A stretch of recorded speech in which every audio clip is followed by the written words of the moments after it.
What's up, guys? I'm here today with Zellar, friend of a friend. Funny, we just met on Instagram. Super dope dude, day trader.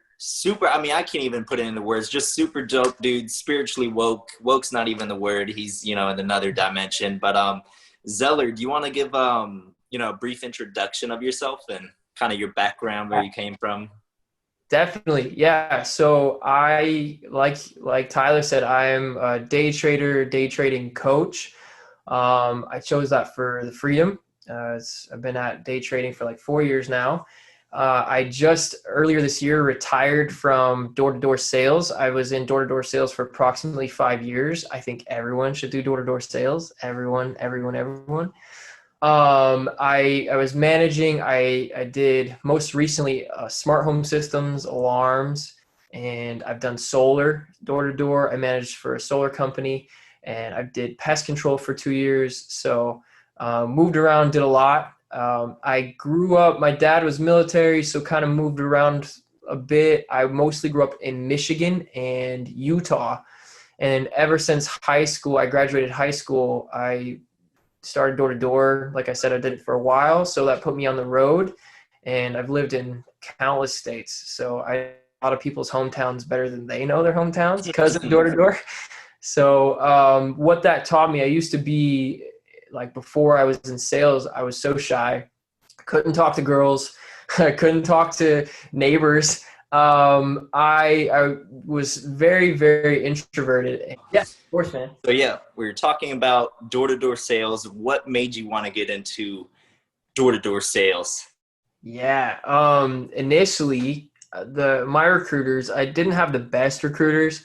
They just talked about the money. They showed me a pay scale, and they didn't tell about anything else. Just like, yo, here's what the top guys are making. Here's what the average guys are making, and the opportunity is great. And I was decided that my first summer, no college education, no education in communications, bad with talking to people, that I was going to make 80 grand in 3 months.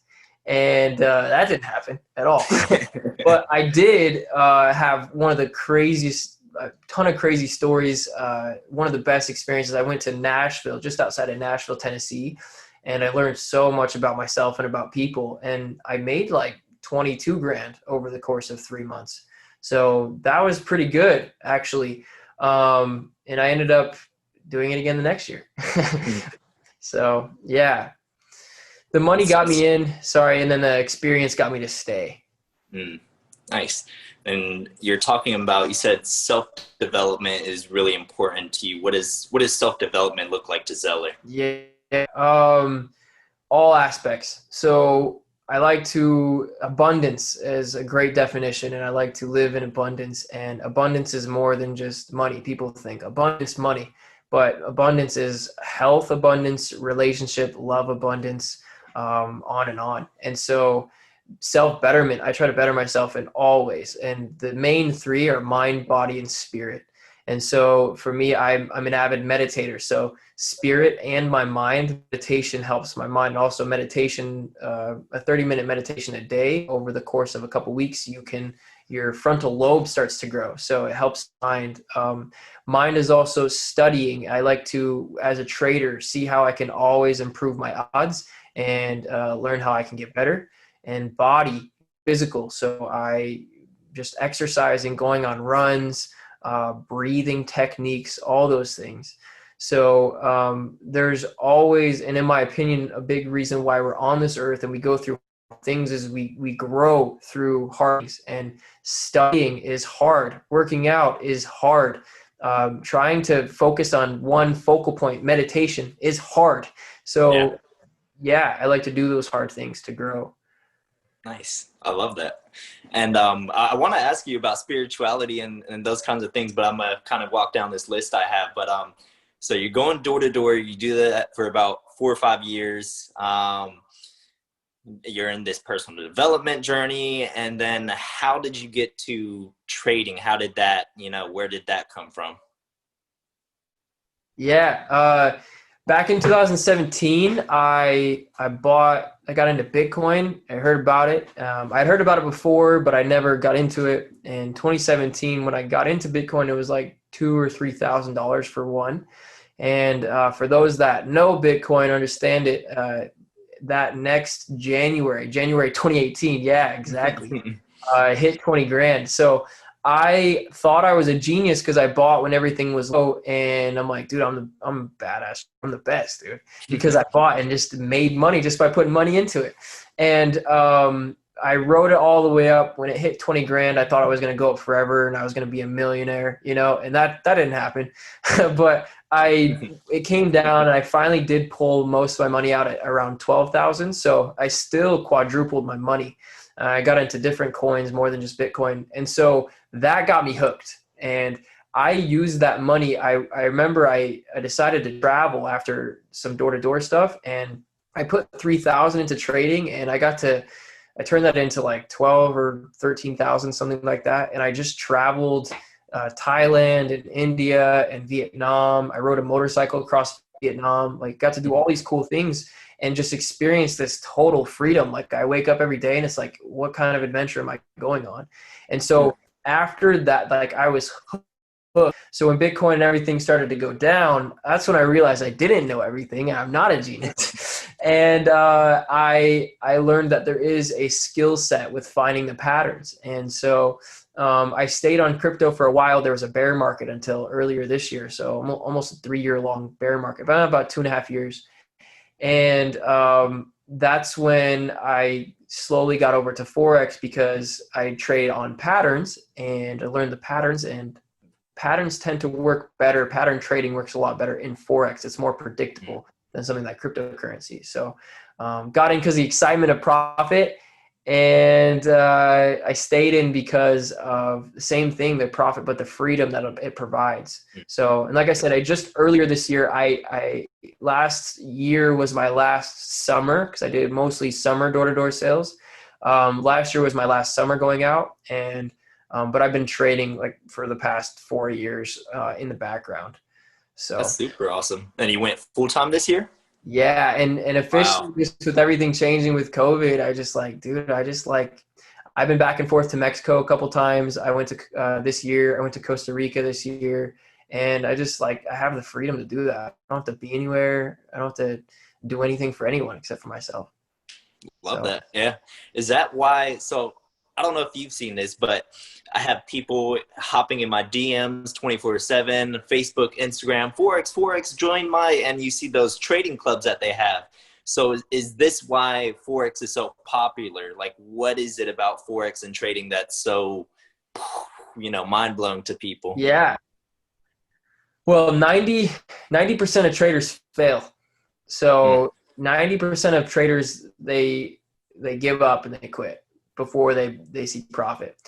And it's because it's difficult. So, but those 10%, and even sometimes those people in the 90 that make some good trades that are really profitable, people can see that and people can follow that. So if you get a really good trader, they might start a group and, share how he or she made all this profit and get a bunch of followers. And in this day and age, people just see they don't see the journey behind the money and what it took to get to that point. So they're just like, yo, this guy made $2,000 today. Like, I want to do that right now, but I only have 100 in my bank account, So, anyways, there's a lot of noise and there's a lot of people looking for trading. There are some people who have a lot of money in the bank and are ready for some freedom.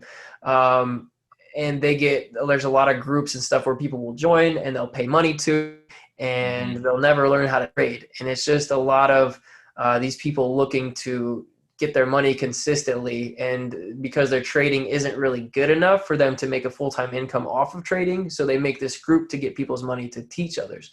So there's a ton of that, and a ton of people you can see by the messages and the way they word the message, like, hey, you joined my group today. Like, it just, you could tell they're not from an English speaking country or not anywhere near you. So be wary. So the difference between a good coach, a good day trading coach, and someone teaching you how to do it versus someone who's not so good is that you shouldn't have to pay a good coach forever. You should pay a coach long enough to learn what you need to learn to to be profitable in this case, to trade confidently. And then you should never have to pay that coach again, because if the coach teaches you everything they know, what are you paying them for still? You know? Yeah. So, there's a lot of groups out there. So just kind of be weary. I always am open. Like I've been scammed. I've gone through all of it. I've lost a lot of money. I've made a lot of money. And so I've joined a lot of groups that I paid for. I paid for coaching. I paid for all this stuff. And I learned all the stuff that you want to avoid, and then the stuff that you should gravitate towards in learning. So in my job as a coach, that's what I do is once I teach someone everything I know, like I don't need your money anymore. Like go make your own money now. Like So That's awesome. I love that. And you have an Instagram page for your trading, right? What is it so people could contact you, reach out to you?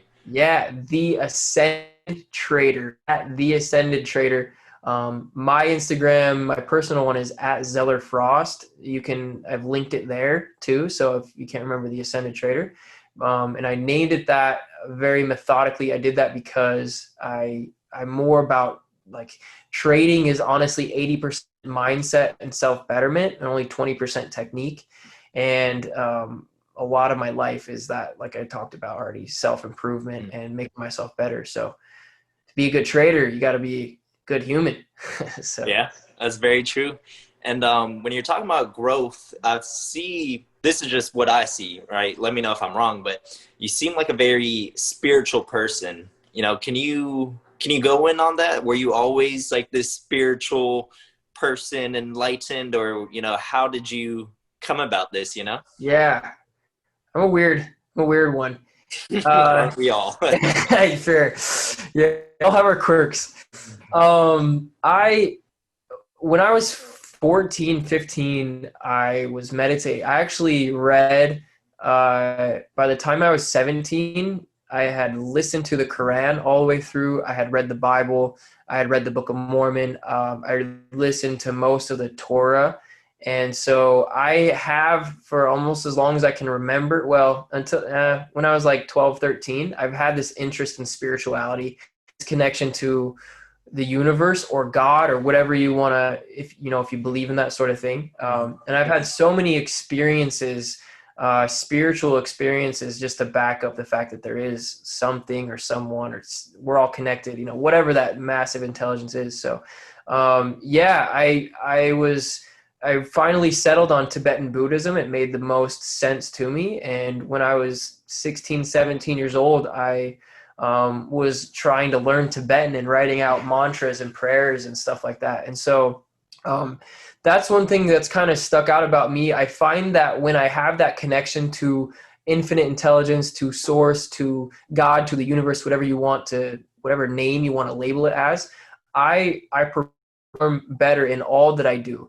Because the understanding is that there is something greater and better than us, better.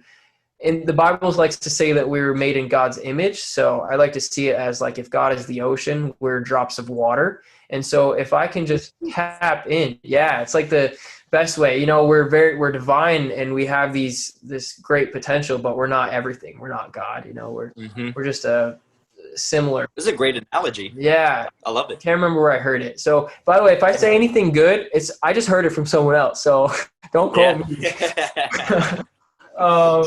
Anyway, that's, to me, is very important. I meditate daily now, and my meditation practice lasts 45 minutes up to 2 hours sometimes. And I do that before anything. And if I don't perform my meditation practice, I also do Tai Chi. It's another form of like meditation, or moving your body. It's like moving meditation. If I don't do those daily, my whole day is off. But I find that when I do perform those tasks, and I'm eating right and all that, I can consistently hit flow state, which is just this state that everybody wants to achieve all the time. If I'm meditating consistently, I'm almost always in flow state. I love that. And so you're talking about doing things that are important to you to enter this flow state. What is flow state for those who are unaware? Yeah, flow state is kind of like it sounds. It's just when we have those days sometimes where people say, oh, you move on the right side of the bed, and things just flow. Like your breakfast was perfect, and if you have a commute to work, your commute to work was like perfect. There was no traffic, and your whole day you just killed it. You got it done. And if you're a sales rep, it's just where all your words are coming to you. You're not having to reach for words when you're selling people, and you have the right response for someone's rebuttal. And so it's just where like you're on, and everything you do is on. So when we can perform at that level, which like I said, I like to call, which is called flow state. When we can perform at that, and we can perform at it consistently, the results we see are amazing. So, I make it my goal to do that. Whether I want to be in flow state, whether I'm meditating, whether I'm trading, whether I'm hanging out with my girlfriend, like I want to be my best self all the time. I love that. Yeah. I think this is what I think, but I think flow is kind of like when you come into alignment with, infinite intelligence, God, whatever the heck you want to call it. But how do people enter flow? Is it through meditation? How, let's say I never heard of it. Now I want to do it. What are the steps? Yeah. First things first, I thinking about improvement, I mentioned mind, body, and spirit. So we have to make sure we're taking care of those things. So for me, out of those three, the first and the most important one would probably be body, because it takes a good mind-body connection to then get into spirit and improving your spirit. But if you're eating like crap, and I personally am vegan, and that's just my choice. I have a lot of friends who aren't vegan who are very, very healthy. You don't need to be vegan to be healthy. But if you know the difference between food that's good for you and food that's not good for you. And if you're consistently putting food or items, anything in your body that is bad for you, you are putting a blockage between your mind and your body, and you're not going to be able to increase your spiritual knowing and your spiritual knowledge. So to enter flow state, first things first is treat yourself right. So eat good food. That's number one. That's the easiest thing. Like if you don't feel like going on a 1 mile run, like here I'm in Vegas and it's the desert, it's hot all the time. Like I don't want to run in the middle of the day. That's fine. First things first, eat good food. Eat good food. Make sure you're taking your vitamins. Make sure you're getting the nutrients your body needs. Then the next thing is improving our mind. So you have to know about flow state, or you have to know about these things to be able to figure out how you enter them. So studying those things and reading more about flow state and what how people achieve that. And then lastly is spirit. So for me, flow state is when mind, body, spirit is all aligned, all three of them. And that's like you said, it's that connection to the divine, to all knowing, to God. So I find, so that's where when I know I eat well and I eat well consistently and I work out and I'm always learning, I'm improving my mind, I'm resting. Our brain loves sleep. Make sure you're getting more than enough sleep, and then meditating.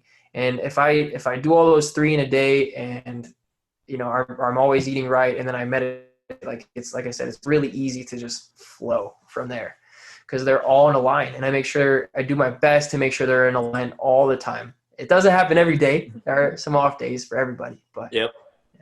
Yeah. I love how you put it too, like mind, body, spirits, like 1, 2, 3. Super simple. I love that. And when we're talking about spirituality, I heard you mention something about 5D. This is something I'm pretty ignorant of. What is 5D? Yeah. 5D could be crap. Could be nothing. But my understanding of it is 5D dimension. D stands for dimension. So we all understand, for the most part, we probably learn in schools about the 3 dimensions. And initially it was said that's all there is. So start to get up to talking about the 4th dimension or the 5th dimension. In my opinion, the 4th dimension is the things that we hear about, but most people don't see or understand, such as spirits or ghosts. They live in the astral realm, the astral world. So the astral is a place, we are not our bodies. Our bodies are just a vessel. And for our infinite self or infinite spirit, and it's a vessel for us to learn and to grow.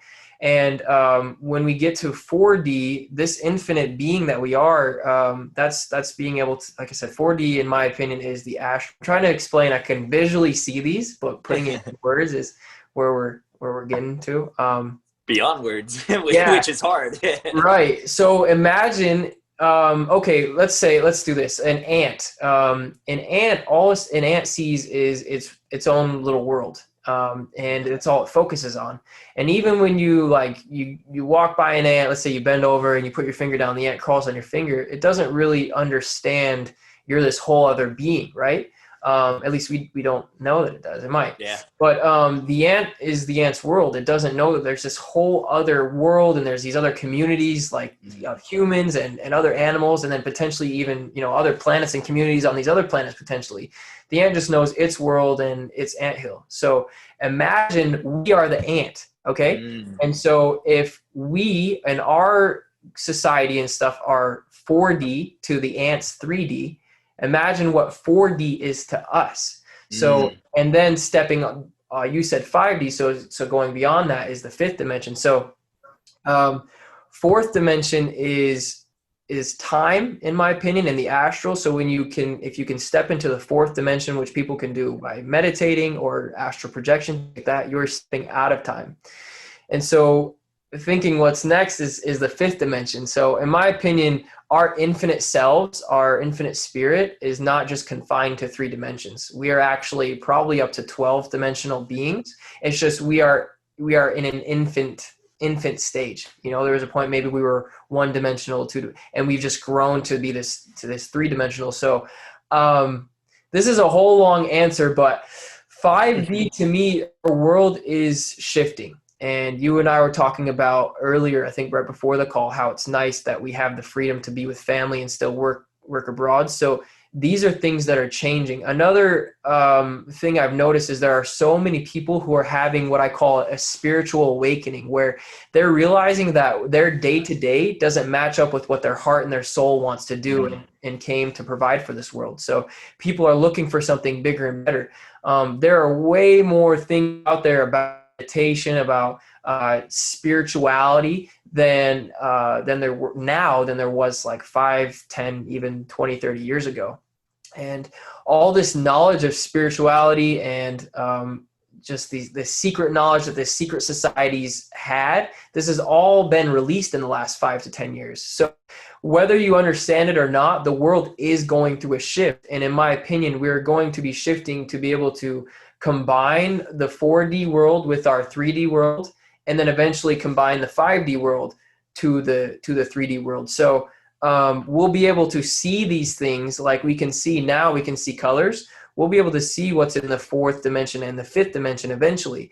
And this may happen in our lifetime. It may take a few lifetimes, but us being alive right now, we're here to witness and here to bring about that shift, the beginning of that shift, and whatever that takes. So I imagine anyone watching this probably has had that experience of a spiritual awakening. Like I don't vibe with my family anymore. I don't vibe with my job anymore. I don't vibe with the TV shows that I'm watching anymore. Like none of that. So that's because we're making a shift. So yeah, you asked about 5D. That was like a long off. I was trying to justify every little piece of information I have, but hopefully that kind of makes sense. No, that's perfect. Yeah, because I was thinking about it. I was like thinking about asking the question, but I was like, oh, that sounds like a whole video in itself. Yeah, well, just me talking, we could go off, dude. Yeah.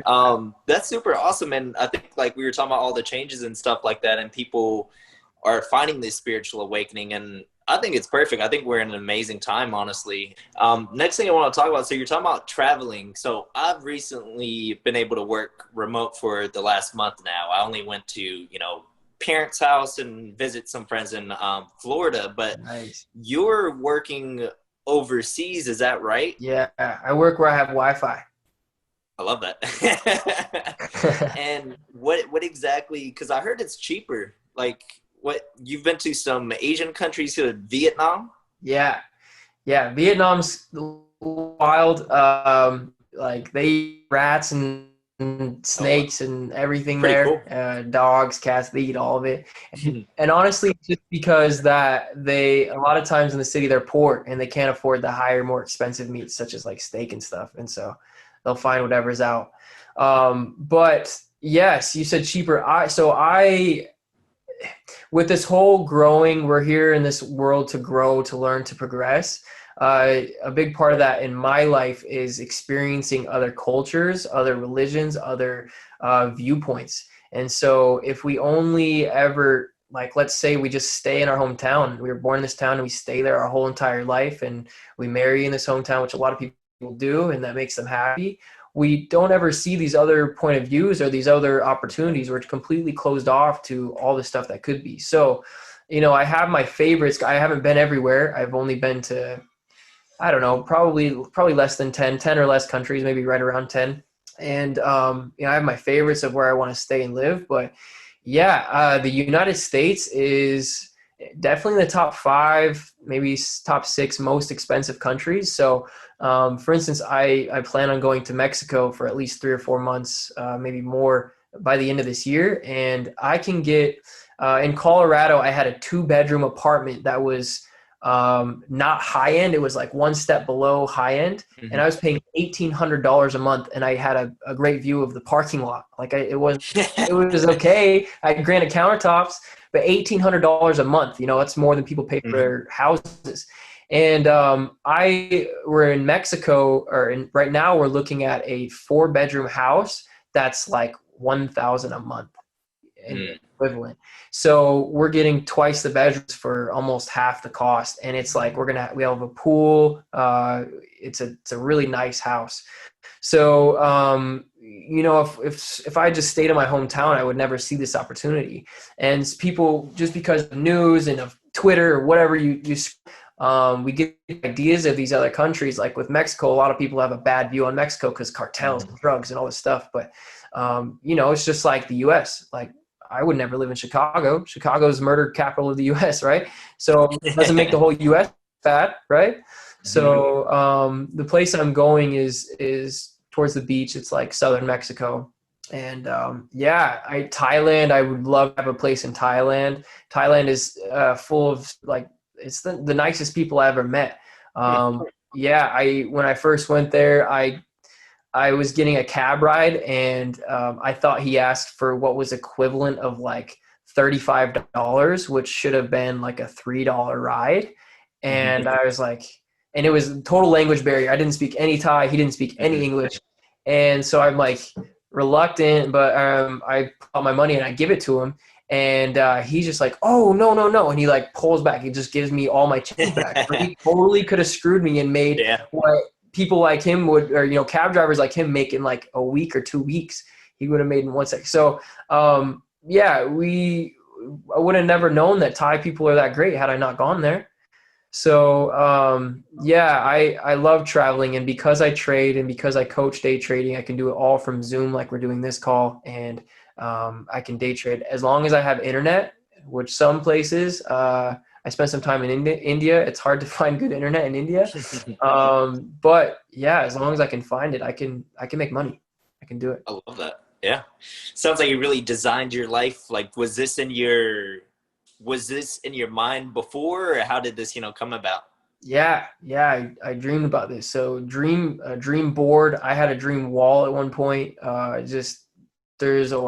printed out pictures of all the things I wanted to do and to see and have. And so I believe in manifestation. I know manifestation is a thing. It's a law of attraction. It's a little bit deeper than just thinking about what you want and getting it. But yes, I designed this life, and I designed it a while ago, and it's taken a while to achieve everything and every aspect of it individually. But it's all things all the things I experienced are things that I had envisioned or wrote down in a journal in detail a while ago, that I wanted to travel the world, and I want to be able to just be free. Freedom for me is the biggest part of it. I love that, dude. So what would you say? And I'm 100% with you. Like, you can't tell me, there's certain laws of the universe, like these are true and factual. What would you say to someone who, maybe wants to live a life you're living? They want to travel the world, or they want to have this car or this lifestyle. What would you say to someone who wants to design their lifestyle instead of just being fed whatever life is giving them? Yeah, that's huge. First things first is we have this study the subconscious and subconscious programming. We are programmed as kids. And by the way, there's a reason why TV shows are called programs and commercials programs. Our brain is a supercomputer, so works just like computers. Anyways, for someone to understand how to change it, they have to understand where their mindset is. So think of every single one of your thoughts as a dollar. And every time you think a thought, you are investing that dollar to what it is that you're thinking about. And so if you realize that how valuable, if everyone realized how valuable their thoughts are, they would be a lot more conscious about what they think about. So, for instance, I have this, I want to be, I travel and I'm great and I'm wealthy and I have all these ideas of who and what, and I have evidence to back all these things up now. But if I was going around all day and calling myself a loser or calling myself stupid every time I made like a small mistake, like let's say I tied my shoe wrong and it came undone, I tripped and I call myself dumb. Like if I'm doing that, like I'm manifesting in my life more situations of what I'm thinking about, So to come back a bit, first things first is you have to change the way that you think. So if you want to be someone who is an entrepreneur and has that freedom and creates instead of it works for someone else and is told what they're worth by the hourly wage that they're given, you have to start thinking that way. You have to start really thinking about yourself and thinking and watching every single thought that goes every day. And you start to shift those thoughts. And instead of thinking, if you're having an off day, you wake up and you're like, oh, I'm running late to work. Like, oh, here we go again, and you put that energy out there. Well, you haven't even gotten your car yet to drive to work, but because you're already saying, oh, I'm going to be late. Now you just attracted a bunch of traffic. And so it just happens that day that your morning was a little off and you're thinking super negatively, that these negative things just keep happening. And really it's just your brain. So that's the first thing I would say is conscious of what you're thinking. And instead of shifting those thoughts, spend time to, if you don't have the life you want, envisioning your life is the life that you desire is the most important thing. So if you say, oh, you were scrolling Instagram and you see how someone just, went somewhere tropical, they went on this vacation, or someone flashes like this nice new car they got and they're, talking about all this money they have. Do you think about, oh, poor me, like, oh, I wish I had that, or, then put your mind into thoughts? Or do you think, I really like that car. I wonder how I could earn that car. And you know what I'm saying? So watching your thoughts and design, the last thing I would say is spend time to design that life, that perfect day, and journal it. And look at your journal every single day and get pictures of the things you journal about. So in a quick example, let's say your favorite car is an Audi R8 and you do travel the world and, you're some kind of business owner and you have it all hired out where you don't have to do anything. You just earn money.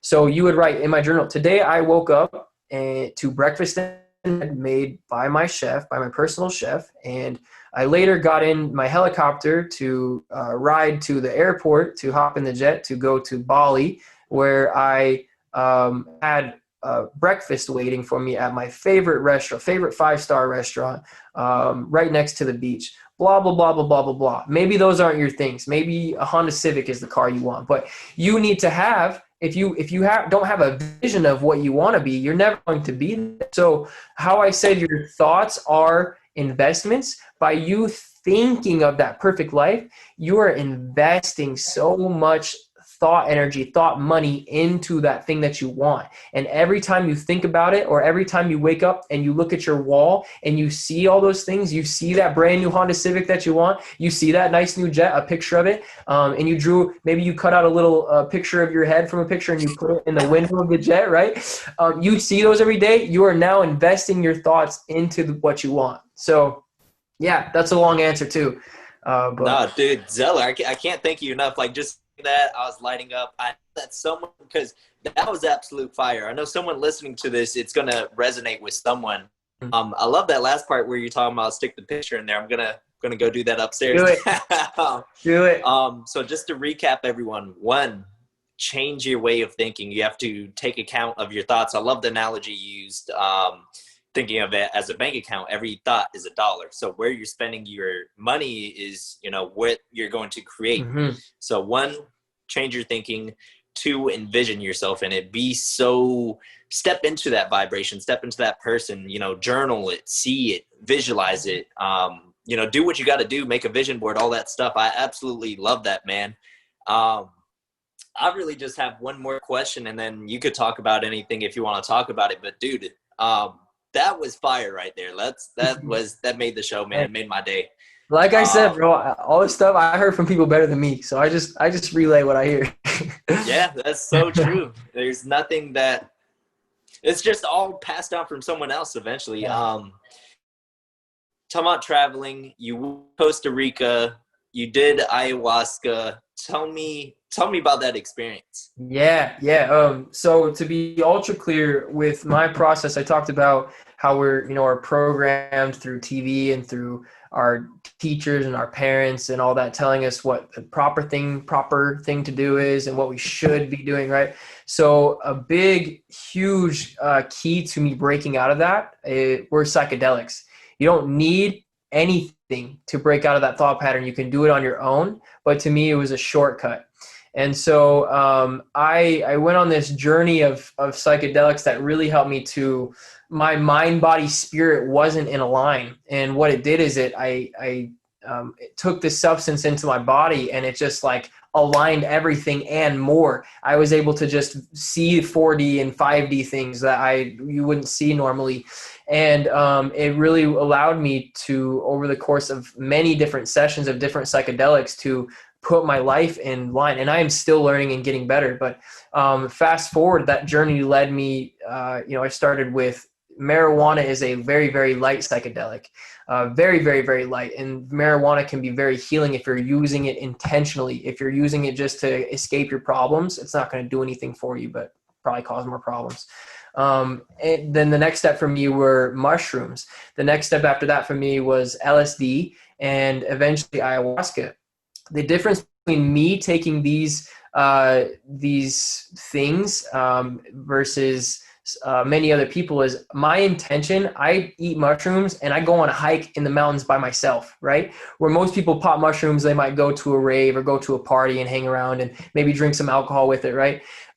My intention is to learn more about myself, and or if I took some LSD, I'm going to the top of a mountain. I'm going to meditate on the top of a mountain with my shirt off, getting all the sun and just so focused on the inside. So anyways, I progressed to ayahuasca. And the cool thing about all of these is that each one of these things, they come from the earth. The only thing that's slightly questionable is LSD, but it's still the original ingredient is a fungus that grows on bread. So it's just chemically synthesized. Where mushrooms just grow, you can pop them. Ayahuasca is a mixture of a vine and a plant it's not quite a vine. I can't remember exactly how big it gets, but what ayahuasca is there's a chemical in our brain produced when we're born, when we sleep, and when we die, and it's called DMT, dimethyltryptamine. And so usually, though, the reason why we don't remember our dreams is because our brain produces it and then our body synthesizes it and it gets it out right away. So for whatever reason, we've manifested this blockage to that realm, to that dream realm or whatever. So what ayahuasca does is it inhibits the chemicals in our body that would break the DMT chemical down. So you're taking this plant that has the inhibitor and you're taking pure DMT and you drink it and you go on this like 12 plus hour journey. And it's very mental. So there's a lot of purging going on. It took me about a year of thinking about ayahuasca after taking mushrooms many times, taking LSD many times. It took me at least a year to think about ayahuasca to pull the trigger, because it's like next level, Yeah. And super glad I did. But the purging that happened, this was earlier this year. And this year, I can't even.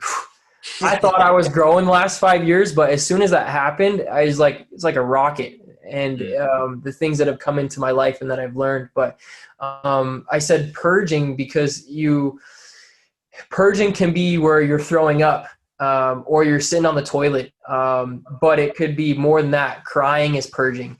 I would notice that I would be not completely throwing up, but just like hacking. And I could visually see and feel that I was purging negative energy, but there wasn't anything in my stomach, but this negative energy through memories, through trauma, through beliefs that I made up about the world from what people told me about me, and I decided that was right about me. I just saw all those things leaving my body. So it's a very intense experience, but I'm ready for round two. Like, I'm ready to go again because of how much I've grown this year after that experience. Yeah, not for the faint-hearted. Talk to someone who's been through it, but they're all plants. Ayahuasca has been around for over 1,000 years in Peru and Brazil.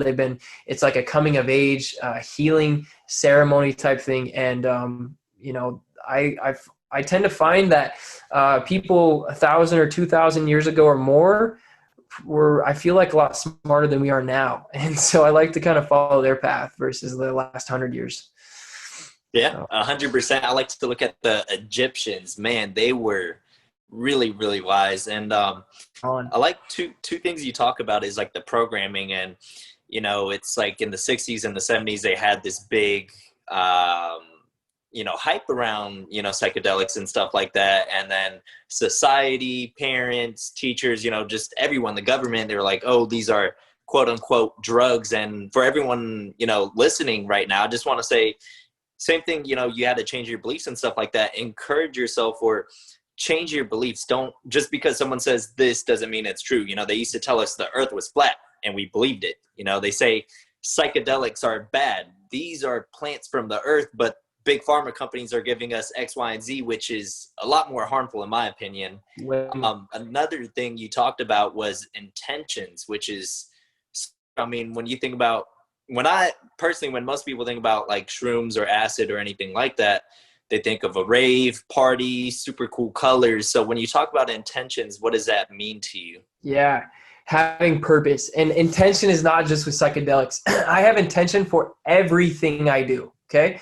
So if I eat breakfast, you can call it a prayer, you can call it whatever, but I just say, I intend to intake this meal and I intend for it to nourish and strengthen my body in all the ways that my body needs, that I need to give me fuel for this day, to have this successful day where I will accomplish this, and this. Okay. So we talked about vision earlier. I just laid out my vision and my intention for this day and just for this breakfast. So I use intention everywhere with everything. So Terrence McKenna, if you haven't heard of Terrence McKenna, he's a super good, he's a psychedelic mushroom guru, DMT guru.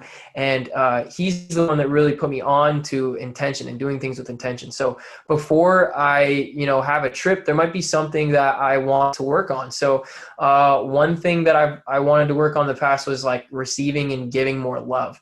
And so I this box around myself and around my heart, like it's just me against the world, like I'm gonna do this on my own, like screw everybody else. And that's like, it's way better to go through this world, and it's way easier, and I gain more and give more too by having lots of allies. So anyways, I would state my intention, and I like to journal it beforehand. Like, I understand that I have issues with my relationships. I tend to find that I can't rely on people and people can't rely on me, blah, blah, blah, blah, blah. I intend for this trip to figure out why that is so that I can work on it, see what I do, and see which habit I need to break. And I've had psychedelic sessions, plant medicine sessions. You talk about medicine. When you put an intention on it, it goes from a substance to a medicine because you're intending for it to heal something about you. And honestly, with psychedelics, you can do this with more than just mental stuff. Like I've seen people heal physical ailments also through psychedelics. And it's all about intention. Intention is so important. And if you're just, for instance, with trading, my goal is to make money. If I don't sit and say, hey, my goal is to make this amount of money, I'm just going to go in there like blindly, have no plan, and probably gonna end up losing money because I have no plan, and that's life. That's everything you do. So an intention is a plan, it's a vision, it's an understanding of what direction you're headed and what you choose and what you expect to get out of any experience, from breakfast to ayahuasca. I love that. Yeah. So be intentional with everything. You know, like when we're making this video, you know, my intentions is to have someone feel enlightened, someone be touched, someone like, oh wow, I needed that, you know. Yeah, so I mean, super awesome for having you on, Zeller. Thank you for taking the time. Is there anything you want to add, anything you want to say to people watching this? Um, hmm. Yeah, I guess I said most of it, so there's not really much to add, but I just want to say, like, I'm super grateful for this and for what you're doing, and I love the direction that we're all headed as a human race. And just know and understand that whatever you're going through, whatever is super difficult, whatever type of awakening or disconnection you're having with your old life to your new life that's currently happening, there are so many people going through the same thing. There's so many people who have different levels. There's people that you're further ahead in your journey and people way further ahead than you in your journey. So just understand, relationships to me are the most important, but reach out. And if you need some guidance, I love everybody. So I know, and I could just tell, like, truth and genuineness. I don't know which one. Close enough. Yeah, they're vibrations and they ring true. So, like, you are someone who people can reach out to. I'm someone people can reach out to, and I have plenty of connections. So don't feel like you have to go at this journey of life and the world alone. Like, yes, we're all learning our own things, but we don't have to do it alone, ever. Mm-hmm. Yeah, I love that. That was a beautiful message. Well, everyone, go ahead, follow Zeller. I'm gonna leave his Instagram info in the link in the bio, whatever, at Zeller Frost, at the Ascended Trader, right? Yep. Beautiful. Yeah, awesome. So boom, there we go. I just ended it.